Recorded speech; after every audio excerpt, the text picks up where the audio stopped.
Here at The Good Stuff, we like to hear your stories too. We asked you to tell us about a time when you felt like a rock star. Many of you submitted, and we picked some of our favorites and put them in this video, didn't we, Mike? Videos from viewers explaining times in which they felt like rock stars. So true. So true. When have you ever felt like a rock star? Well, that time came for me my senior year in high school. My rock star moment? Playing Guitar Hero on the Xbox.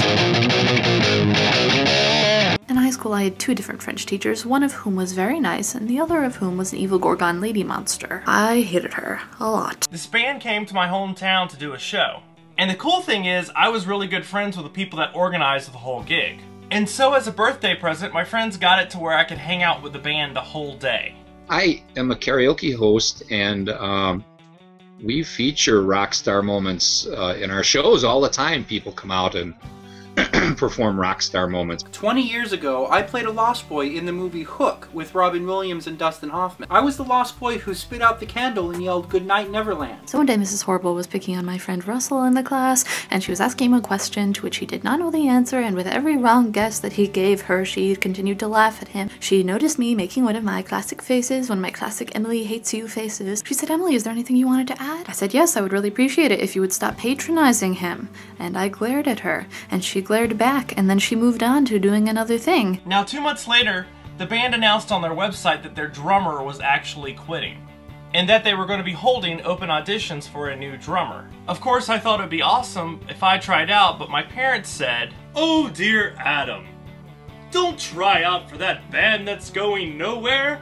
You need to go to college."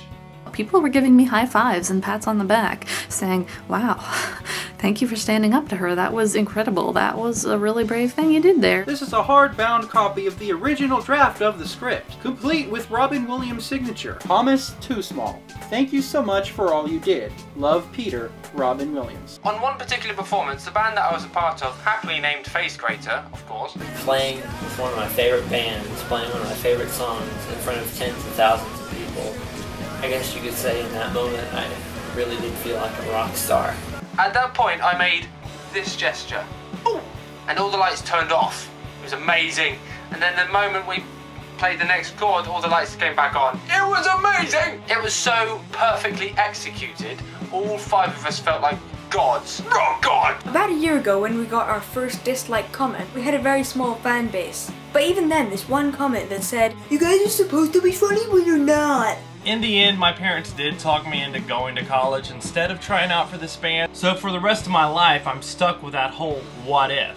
Amongst this small group of 20 people who had seen our videos and liked them, it created this small sort of group of hate. And all these great people were standing up for us and saying that they thought our videos were funny. My Rockstar experience was when the time that my band got to play at the House of Blues.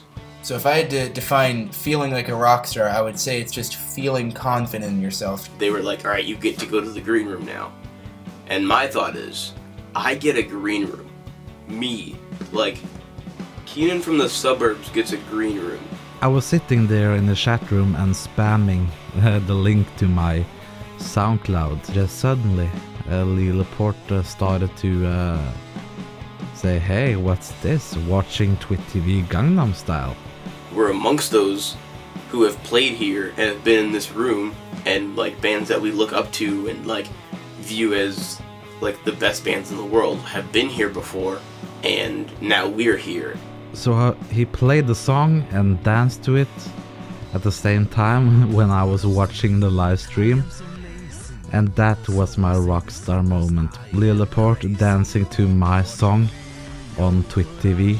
And yeah, the band, their name is Skillet. For those of you who know them, you feel my pain.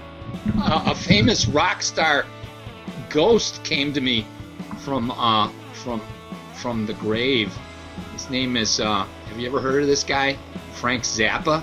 Here he is right here, ladies and gentlemen. Frank Zappa back from the dead.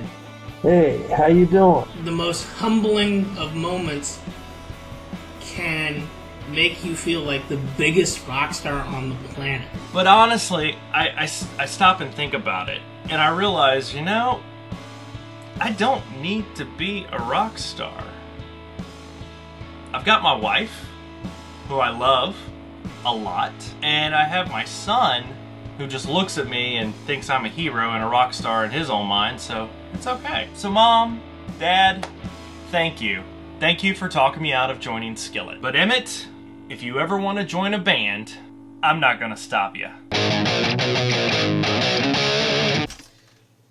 Thanks for submitting all of your stories. Your continued support is amazing, and it's why we do this. Now, follow me to that place I was at the beginning of this playlist.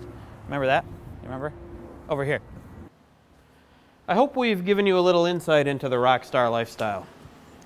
After 13 years in a band, many of those years with no success, I think what I've learned matters to me most is simply creating, even if it is for an empty room. Time's up. Oh, I gotta get going. The next act is coming up. I forgot my beer.